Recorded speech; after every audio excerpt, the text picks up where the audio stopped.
साथियों नमस्कार, मेरा नाम आनंद है। आपको एक वीडियो याद होगा, देश के गृह मंत्री देश की सबसे बड़ी पंचायत संसद भवन में इस बात को लगातार दोहरा रहे थे कि अम्बेडकर अम्बेडकर अम्बेडकर अम्बेडकर।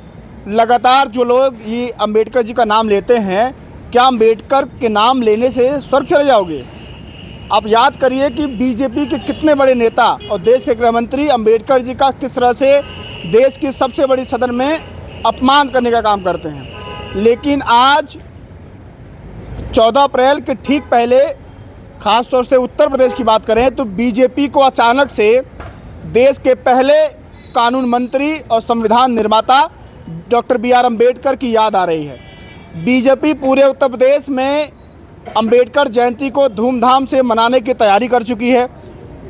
सूबे के मुखिया योगी आदित्यनाथ कह चुके हैं कि पूरे उत्तर प्रदेश में जहाँ जहाँ भी डॉक्टर बी आर अम्बेडकर की मूर्तियाँ हैं, उनके ऊपर छत्रप लगवाया जाएगा, उसका सुंदरीकरण कराया जाएगा। अब सवाल ये उठता है कि अचानक से भाजपा को दलितों की, या ये कहें कि डॉक्टर बी आर अम्बेडकर की याद क्यों आ रही है। इस मुद्दे पर बातचीत करने के लिए मेरे साथ तजिंदर सिंह वीर जी मौजूद हैं, समाजवादी पार्टी के नेता हैं, रामपुर से आते हैं। आइए समझते हैं कि बीजेपी क्यों अम्बेडकर जी को इतना याद कर रही है। स्वागत है आपका जी। अम्बेडकर जी को भाजपा बहुत याद कर रही है। कल जयंती है, उसके पहले तमाम कार्यक्रम हो रहे हैं। सूबे के मुखिया योगी आदित्यनाथ कह रहे हैं कि हम जहाँ जहाँ मूर्तियाँ हैं छत्रप लगवाएंगे, उनका सुंदरीकरण होगा। क्यों? देखिए, सवाल अंबेडकर जी की मूर्ति पे छत्रप लगाने का नहीं है कि सवाल सबसे बड़ा है कि उनका सिद्धांत क्या था।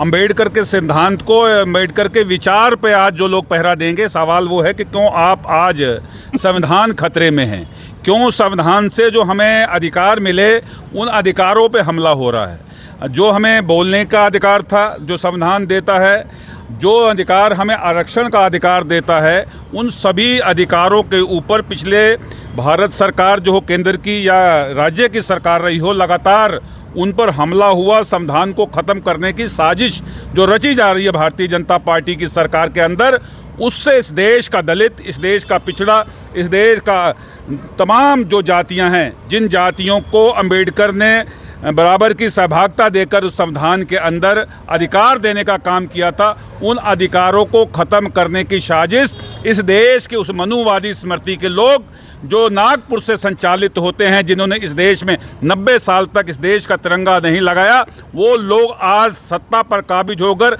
आज भी वही स्थिति है कि आज दलित का लड़का घोड़ी पे नहीं चढ़ सकता, आज दलित का बेटा पानी नहीं पी सकता कुएं से। इन चीज़ों को लेकर जो लगातार नफ़रत बढ़ी है प्रदेश के अंदर, जो लोगों के अंदर एक दूसरे के अंदर नफ़रत पैदा करने का काम किया है, ये अम्बेडकर के विचारों पर, ये अम्बेडकर के सिद्धांत पर हमला है, जिसको लेकर देश का 85% जो पिछड़ा और दलित है वो अपने आप को असुरक्षित महसूस कर रहा है। और उन्होंने एक विचार उनके मन में आया है कि ये जो भारतीय जनता पार्टी नागपुर से संचालित होकर जो मनुस्मृति पर आधारित है, ये इस देश के दलितों का, इस देश के पिछड़ों का भला नहीं कर सकती। आज छत्रप लगा दें, आज इस मूर्तियों को गंगा स्नान करा दें। गंगा स्नान कराने से नहीं होगा।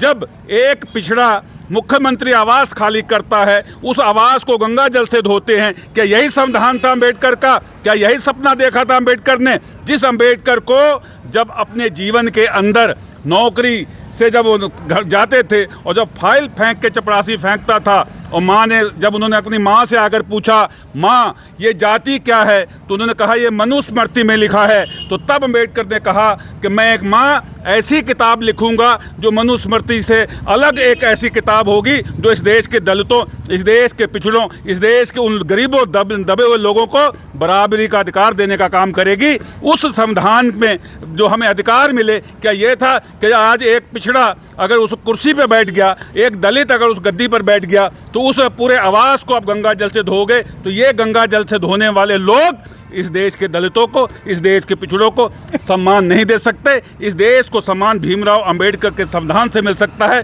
उस संविधान को बचाने का काम समाजवादी पार्टी के राष्ट्रीय अध्यक्ष अखिलेश यादव कर रहे हैं, पूरा एनडीए कर रहा है, और उसी में हमारा जो पीडीए का संरचना रची है, पिछड़े, दलित, अल्पसंख्यक, इस देश का पूरा प्रदेश का 85% जो अल्पसंख्यक, दलित और आदि हमारा लोग पिछड़े हैं, वो लोग संगठित हो चुके हैं और कल बड़े स्तर पर पूरे प्रदेश के अंदर समाजवादी पार्टी विधानसभा स्तर पर, सेक्टर स्तर पर, गांव स्तर पर हमारे श्रद्धेय बाबा भीमराव अंबेडकर जी को जो है उनका जयंती को मनाकर इस देश के दलितों, इस देश के पिछड़ों, इस देश के तमाम उन्हें दबे कुचले लोगों की आवाज़ को बुलंद करने का काम इस देश का पीडीए, इस प्रदेश का पीडीए करने जा रहा है। सूबे के मुखिया योगी आदित्यनाथ क्या अखिलेश यादव के पीडीए से डर गए हैं? देखिए, सवाल डरने का नहीं है, सवाल उनके पास सवाल जवाब नहीं है।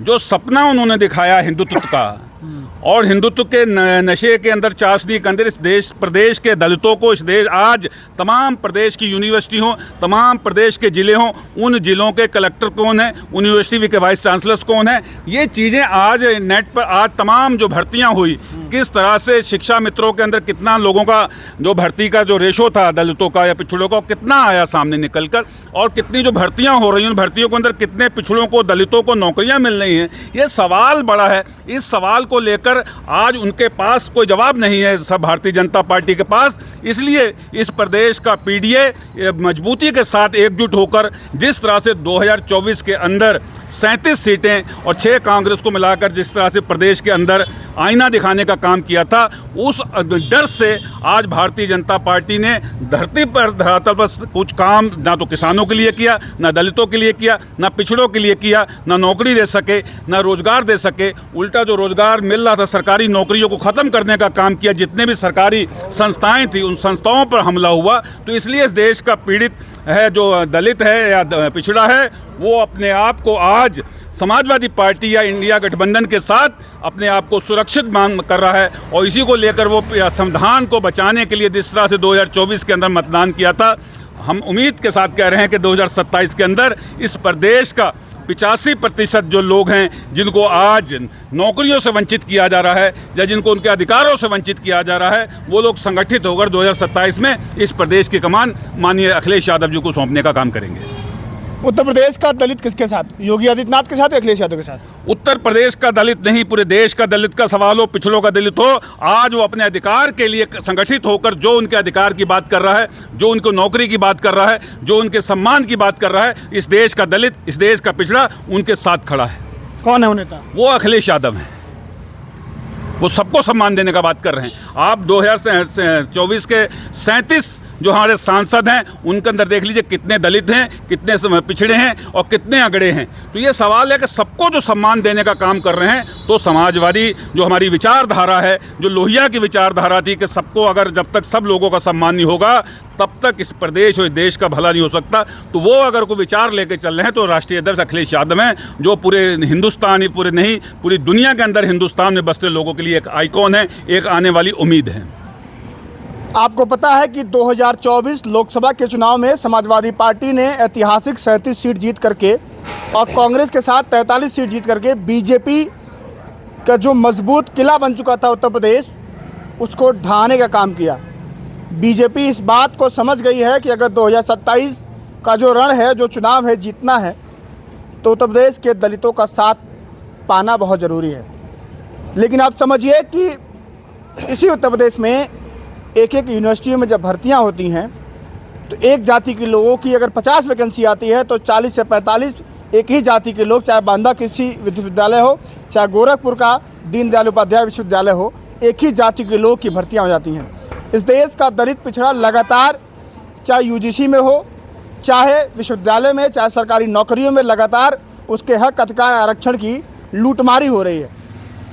अब बाबा साहब की 135वीं जयंती के पहले बीजेपी जो तैयारी कर रही है, यूँ कहे जो शगुफा छोड़ रही है कि इस देश के दलितों पिछड़ों के महानायक बी आर अम्बेडकर का सम्मान करेंगे हम लोग, वो शगुफा कितना काम आएगा ये देखने वाली बात होगी। लेकिन एक बात तो सच है कि समाजवादी पार्टी के पीडीए आंदोलन के आगे बीजेपी का कोई भी दाव, खास तौर से उत्तर प्रदेश में, काम नहीं कर रहा है।